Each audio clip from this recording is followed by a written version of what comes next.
Boa tarde, pessoal. Vamos dar continuidade aos nossos conteúdos, né? E na aula de hoje nós vamos falar um pouco sobre o tema origem da vida, tá? Vamos conhecer as primeiras explicações sobre a origem da vida. Então, uma pergunta que a humanidade sempre se fez foi como teria surgido o universo, né? Então, existe uma teoria chamada Big Bang que diz que o universo surgiu a partir de uma grande explosão. Essa grande explosão de poeira cósmica acabou formando aglomerados. Esses aglomerados, com o passar de milhões e milhões de anos, foi formando o sistema solar com os seus respectivos planetas, tá? Estima-se que a nossa galáxia, né, a Via Láctea, tenha aproximadamente 10 bilhões de anos. O sistema solar, aproximadamente 4,6 bilhões de anos. E a Terra, 3,6 bilhões de anos. E como seria a Terra na sua formação, nos seus primórdios, né? Segundo essa mesma teoria, a Terra seria uma bola incandescente, né? Vocês podem observar aqui, e era um lugar totalmente inóspito, né? A temperatura era tão alta que as rochas eram completamente derretidas, a Terra era bombardeada constantemente por meteoros, não existia a camada de ozônio para proteger dos raios solares. Então, era incidido os raios solares, meteoros, asteroides, tudo que vinha do espaço, né? Entrava na Terra e causava esse ambiente totalmente inóspito. Além disso, existiam as constantes erupções vulcânicas, né? A água, ela só existia em estado de vapor. Ela não, nessas temperaturas altíssimas, a água nunca poderia ficar no estado líquido, né? A gente vê que não existiam nuvens, nada disso. Então, segundo as hipóteses da origem da Terra, a Terra teria mais ou menos essas condições. Porém, ao longo de milhões de anos, a Terra foi se transformando, né? E com o esfriamento do globo terrestre, foi possível haver a formação da crosta terrestre, né? As rochas deixaram de ficar líquidas e se tornaram sólidas realmente, por conta do esfriamento. Esse esfriamento também permitiu que a água se tornasse em estado líquido, formando os oceanos. E acredita-se que os oceanos tenham sido os locais que permitiram o surgimento da primeira forma de vida, certo? E quando teria surgido essa primeira forma de vida? Aproximadamente 3,5 bilhões de anos. E acredita-se que o primeiro ser vivo teria sido unicelular, né? Uma coisa extremamente simples. E a partir dele pode ter descendido os multicelulares. E esses multicelulares se espalharam ao redor do planeta, colonizando os diversos ambientes, até gerar essa imensa quantidade de seres vivos que existem hoje. Mas isso, claro, em um longo processo evolutivo de milhões e milhões de anos. E aí, lá na época de Aristóteles, também nos séculos XV, XVI, existia uma teoria para explicar como surgia a vida, né? Jean-Baptiste Van Helmont, por exemplo, ele acreditava que uma camisa suja, em baixa luminosidade, mais trigo, poderia fazer surgir naquele lugar os ratos.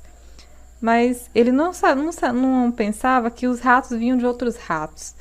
Ele pensava que ele surgiu ali do nada, né? Que aquelas coisas misturadas fizeram originar-se aquele indivíduo, né?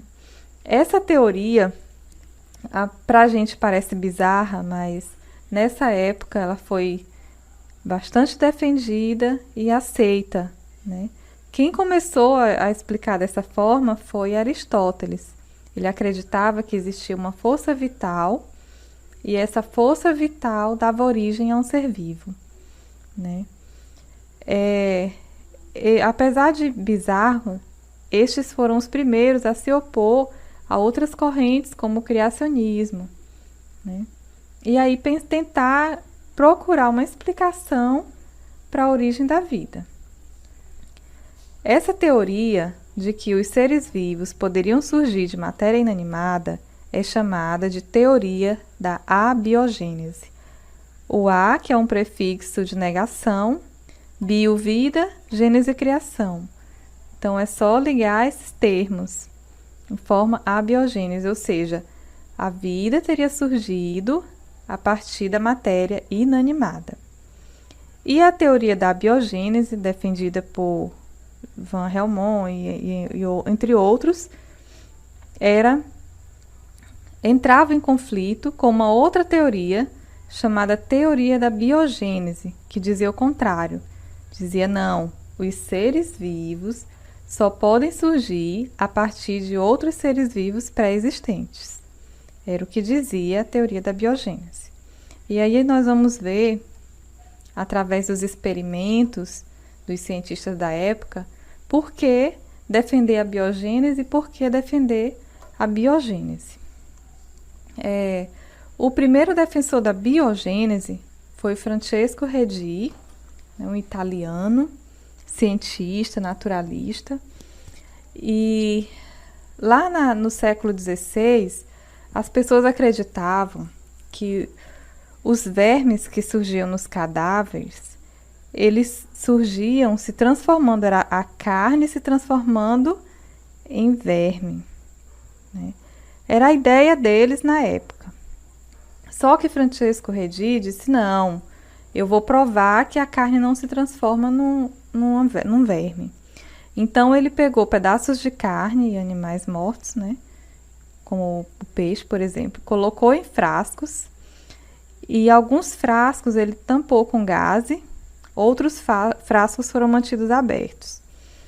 E aí, depois de algum tempo, ele observou as larvas e dessas larvas emergiam as moscas. Deixa eu ver se tem mais alguma coisa. Não. As larvas emergiam as moscas e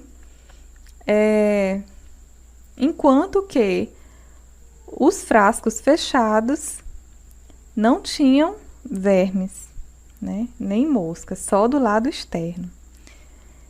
Isso demonstrou que, na verdade, os vermes que crescem lá na carne em putrefação são resultantes dos ovos depositados pelas moscas adultas, e não porque a carne tenha se transformado em um verme. Então, ele foi o primeiro a defender, através de experimentos, a teoria da biogênese, que diz que um ser vivo só surge a partir de um pré-existente. Então, vamos passar. E aí, certo, as pessoas acreditaram na biogênese. Porém, veio outra pergunta. E como surgiram os micro-organismos? Né? Os micro-organismos, o primeiro a defender a biogênese para micro-organismos foi John Needham, e através de um experimento também. No experimento do Needham, ele colocou um caldo nutritivo em um balão volumétrico e fechou com uma rolha de cortiça, né? ferveu esse caldo e deixou lá por alguns dias, fechado com a rolha de cortiça, e observou depois de alguns dias que esse caldo estava repleto de micro-organismos.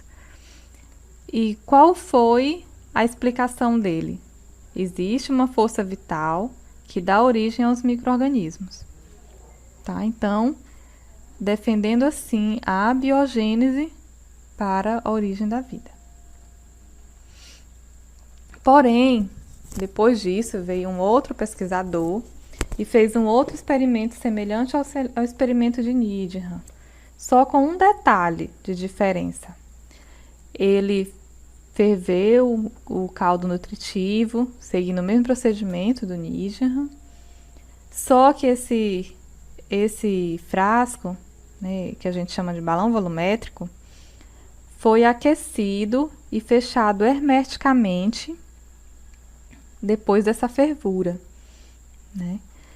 E aí, enquanto ele estava mantido fechado hermeticamente, não surgiram micro-organismos. Somente depois que ele quebra